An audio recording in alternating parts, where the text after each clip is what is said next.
Sí, buenas tardes. Espero que se pueda escuchar bien y ver bien. He tenido Juan problemas Carlos, con... disculpa, cuéntanos qué hiciste porque se escucha mejor que todos nosotros. Ya te estábamos con algunos problemas de señal porque entiendo que estás en Francia, no en España, ¿no? Exacto, estoy de viaje por Francia y dependo de la conexión que haya en cada lugar que esté. Y lo que he hecho ha sido salir y volver a conectarme, que creo que es lo que hacemos siempre cuando no sabemos qué pasa. Así bien, pues empezamos. Me gustaría comentarles en primer lugar, de mi presentación, qué es lo que está aportando la tecnología a la cirugía de mínima invasión. Y básicamente este va a ser el esquema de mi charla, en el que vamos a hablar de instrumentación quirúrgica, de simulación y modelos 3D, de algo de la cirugía robótica y de la cirugía fetal. Una de las cosas que la tecnología nos ha aportado y nos ha permitido hacer y nos permite avanzar en la cirugía pediátrica y hacer cada vez procedimientos más complejos ha sido la adaptación de los instrumentos quirúrgicos que se diseñan para cirugía de adultos a los pacientes más pequeños, a los pediátricos. Por lo tanto, es la miniaturización uno de los aspectos tecnológicos que se han incluido y que nos permite hacer todo ello. También esa adaptación de la tecnología del adulto no solo es en los instrumentos, hemos dejado de dejar instrumentos que son habituales en la cirugía de adultos como la aguja de Veres y hemos pasado a hacer técnicas muy seguras en las que el abordaje laparoscópico o toracoscópico es siempre mediante apertura abierta. ¿Qué impacto tiene esa miniaturización? Como pueden ver aquí en esta diapositiva, tenemos unos instrumentos de 5 milímetros y de 3 milímetros. La diferencia no solo es abismal en el calibre, sino que nos permite tener, al utilizar instrumentos cada vez más pequeños, tener campos visuales operativos mucho más amplios. Aquí podemos ver una grapadora, una endograpadora de 12 milímetros, cómo ocupa prácticamente el campo visual del laparoscopio. Mientras que una endograpadora de 5 milímetros lo que permite es todo lo contrario, ganar espacio visual y por lo tanto seguridad en la cirugía. Aquí podemos ver instrumentos de 5 milímetros con una grapadora de 12 milímetros, con instrumentos de 3 milímetros con una grapadora de 5.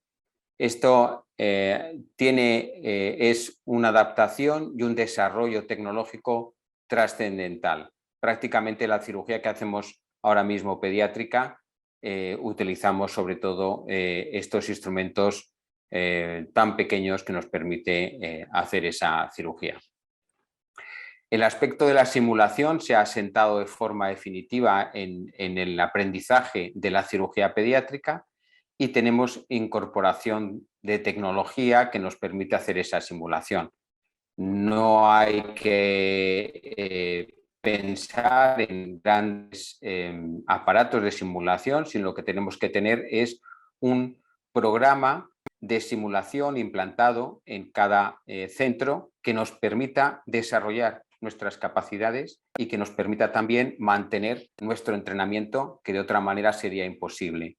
Por lo tanto, hay que establecer programas de formación y programas de mantenimiento con simulación.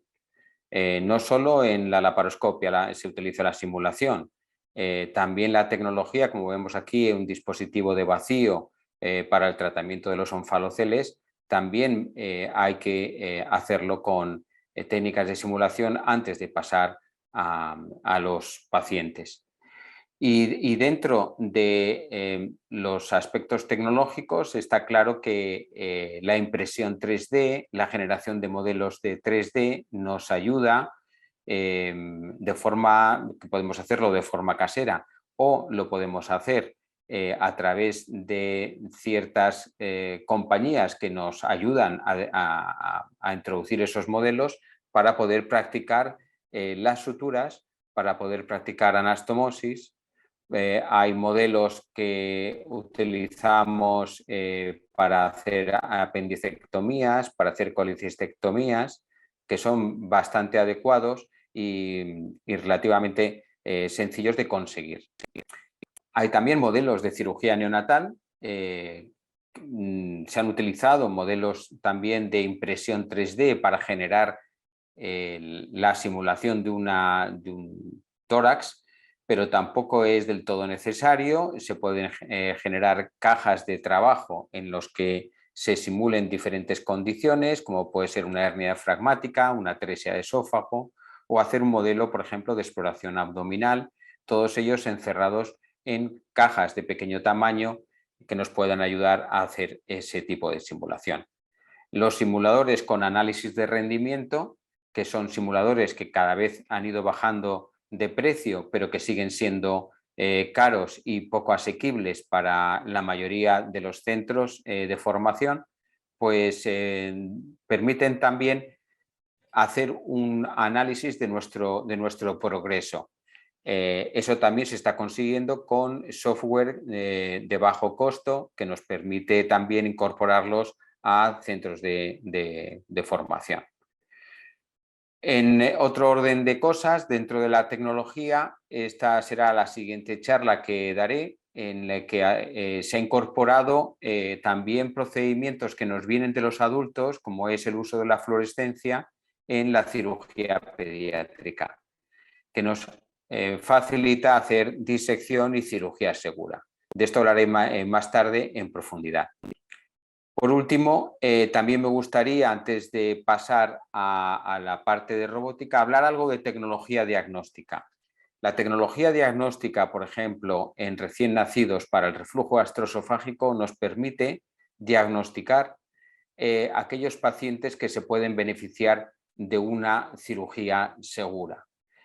Aquí les muestro un estudio que realizamos en Sevilla cuando estuve allí de jefe de servicio durante 10 años, en los que gracias a integrar señales de diferente tipo podemos observar cómo el reflujo es el causante de los problemas clínicos de ese paciente, incluso a edades muy tempranas, mediante el uso de impedanciometría acoplada a la monitorización de la frecuencia cardíaca, de la frecuencia respiratoria y de la saturación de oxígeno. De tal manera que podemos relacionar perfectamente los problemas clínicos con el problema fisiopatológico que ocurre en ese momento. Esto nos permite hacer cirugías mucho más precoces en pacientes y lactantes que se van a beneficiar de esa cirugía. De otro modo sería muy difícil hacerlo de una forma científica.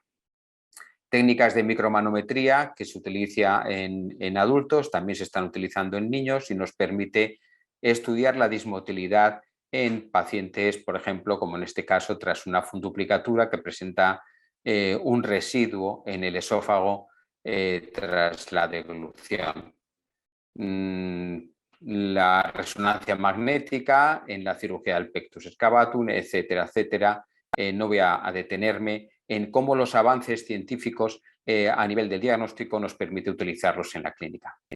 Ya para ir terminando, me gustaría mencionar que la cirugía robótica es una cirugía que se va a hablar ampliamente por el doctor Camps desde Miami, pero que la he incluido en esta charla porque realmente se está implantando cada vez más en la cirugía pediátrica y estamos esperando no solo la miniaturización de instrumentos, sino la incorporación del puerto único, que puede tener mucha aplicabilidad en la cirugía pediátrica.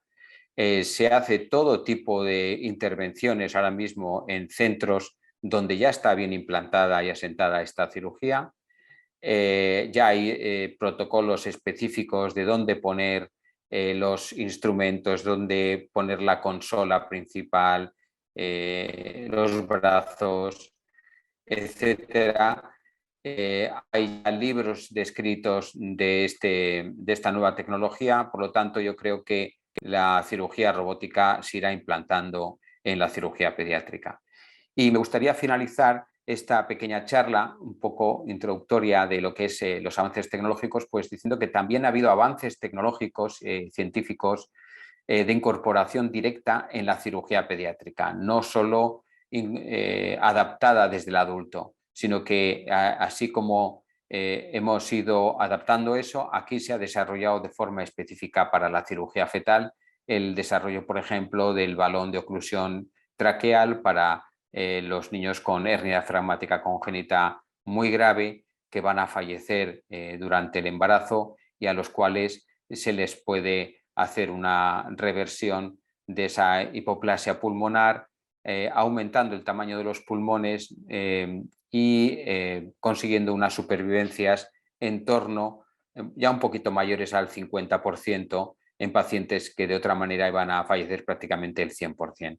Esta tecnología desarrollada específica para la cirugía fetal ha puesto de relieve que podemos crear tecnología específica para niños y para la cirugía pediátrica. En conclusión, pues me gustaría recordar un poco lo que he hablado. Ha sido la adaptación de esos instrumentos desarrollados para el adulto, como los hemos ido incorporando en la cirugía pediátrica y nos permite hacer ahora mismo todo tipo de intervenciones por cirugía de mínima invasión, y que el desarrollo de otras áreas tecnológicas ajenas a la medicina prácticamente se han ido incorporando para desarrollar simulación, impresión, la técnica de fluorescencia, etcétera, ¿no? Y como tenemos que seguir el paso de la cirugía robótica para incorporarla al niño y hacer desarrollo tecnológico específico en terapia fetal. Gracias por su atención y les agradezco sobre todo al doctor Varela y todo su equipo y al hospital por haberme invitado a dar esta charla.